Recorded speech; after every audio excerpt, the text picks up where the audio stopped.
আসসালামু আলাইকুম। বাংলাদেশ বেতার গোপালগঞ্জ খবর পড়ছি রুকাইয়া ইসলাম রূপা। সমন্বিত উদ্যোগ টেকসই উন্নত বিশ্ব বিনির্মাণে মান এই প্রতিপাদ্যে সারা দেশের মতো গোপালগঞ্জেও ৫৬তম বিশ্ব মান দিবস পালিত হয়। এ উপলক্ষে গতকাল জেলা প্রশাসন ও বিএসটিআই গোপালগঞ্জ আঞ্চলিক কার্যালয় জেলা প্রশাসকের সম্মেলন কক্ষে এক আলোচনা সভার আয়োজন করে।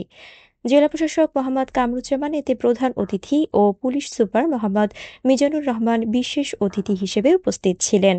অতিরিক্ত জেলা প্রশাসক শিক্ষা ও আইসিটি রুলি বিশ্বাসের সভাপতিত্বে ও বিএসটিআই এর পরিদর্শক খাজা শাহজালালের সঞ্চালনায় অনুষ্ঠিত আলোচনা সভায় বিএসটিআই এর সহকারী পরিচালক গোবিন্দ কুমার ঘোষ, নিরাপদ খাদ্য কর্তৃপক্ষের জেলা কার্যালয়ের কর্মকর্তা মুন্নি খাতুন ও গোপালগঞ্জে চেম্বার অব কমার্সের সাধারণ সম্পাদক শেখ মাসুদুর রহমান মাসুদ সহ সংশ্লিষ্টরা এ সময় উপস্থিত ছিলেন।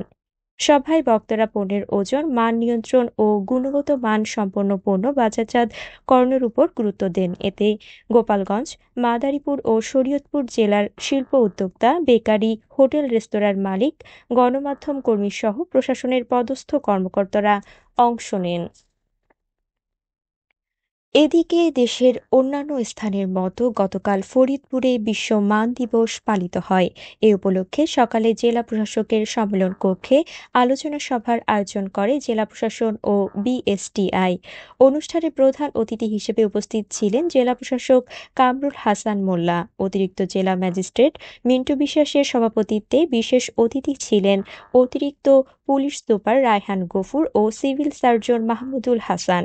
এ সময় বক্তারা বলেন, জনগণের নিরাপদ ও মানসম্মত পণ্য নিশ্চিত করতে বিএসটিআইকে আরও কার্যকর ভূমিকা রাখতে হবে। এছাড়া পণ্যের গুণগত মান বজায় রাখতে সকলের সহযোগিতা কামনা করা হয়। নিরাপদ খাদ্য ব্যবস্থাপনা সমন্বয় সভা গতকাল গোপালগঞ্জ জেলা প্রশাসকের সম্মেলন কক্ষে অনুষ্ঠিত হয়। জেলা প্রশাসক মোহাম্মদ কামরুজ্জামান এতে সভাপতিত্ব করেন। এ সময় পুলিশ সুপার মোহাম্মদ মিজানুর রহমান, অতিরিক্ত জেলা প্রশাসক শিক্ষা ও আইসিটি রুলি বিশ্বাস, বিএসটিআই এর গোপালগঞ্জ আঞ্চলিক কার্যালয়ের উপপরিচালক মোহাম্মদ মাসুদ আল মামুন সহ শিল্প উদ্যোক্তা, বেকারি, হোটেল রেস্তোরাঁর মালিক, গণমাধ্যম কর্মী ও প্রশাসনের পদস্থ কর্মকর্তারা উপস্থিত ছিলেন।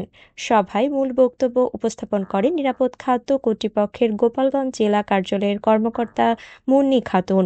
জেলা প্রশাসন ও নিরাপদ খাদ্য কর্তৃপক্ষ এ সভার আয়োজন করে। কারিগরি ও মাদ্রাসা শিক্ষা প্রতিষ্ঠানে গাইডিং কার্যক্রম সম্প্রসারণের লক্ষ্যে ওরিয়েন্টেশন গতকাল গোপালগঞ্জ স্বর্ণকলী উচ্চ বিদ্যালয়ে অনুষ্ঠিত হয়।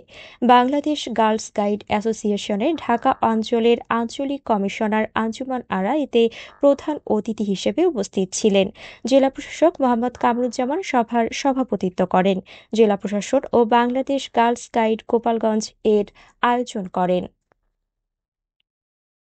শিশুর কথা শুনব আজ, শিশুর জন্য করব কাজ এ প্রতিপাদ্যকে সামনে রেখে নড়াইলে বিশ্ব শিশু দিবস ও শিশু অধিকার সপ্তাহ ২০২৫ এর সমাপনী অনুষ্ঠান ও পুরস্কার বিতরণী গতকাল জেলা শিশু একাডেমি কার্যালয়ে অনুষ্ঠিত হয়েছে। অনুষ্ঠানে জেলা শিশু একাডেমির কর্মকর্তাগণ, প্রশিক্ষক, অভিভাবক, প্রতিযোগী শিশুসহ বিভিন্ন শ্রেণী পেশার মানুষ উপস্থিত ছিলেন। জেলা শিশু একাডেমি ও জেলা প্রশাসন যৌথভাবে এর আয়োজন করে। গতকাল নড়াইলের কালিয়া উপজেলার কলাবাড়িয়া ইউনিয়ন পরিষদ, ইউনিয়ন ভূমি অফিস, ইউনিয়ন কমিউনিটি ক্লিনিক সহ বেশ কয়েকটি সরকারি প্রতিষ্ঠান পরিদর্শন করেন জেলা প্রশাসক শারমিন আক্তার জাহান।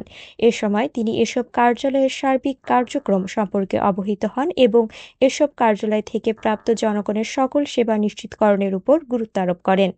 কালিয়া উপজেলা নির্বাহী কর্মকর্তা মোহাম্মদ রাশেদুজ্জামান, সহকারী কমিশনার ভূমি শ্রাবণী বিশ্বাস সহ জেলা ও উপজেলা প্রশাসনের কর্মকর্তাগণ, ইউনিয়ন পরিষদের সদস্য ও কর্মকর্তা কর্মচারীরা এ সময় উপস্থিত ছিলেন।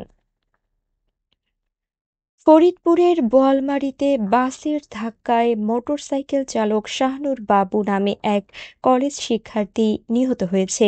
এ সময় আহত হয়েছে আরও একজন। গতকাল বোয়ালমারীর কাদিরদি ডিগ্রি কলেজের সামনে এ ঘটনা ঘটে। নিহত শাহনুর ইসলাম বাবু আলফাডাঙ্গা সরকারি ডিগ্রি কলেজের অনার্স শেষ বর্ষের শিক্ষার্থী।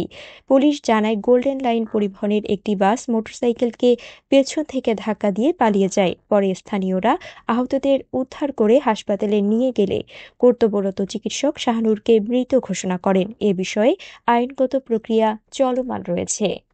সবশেষে আবহাওয়া।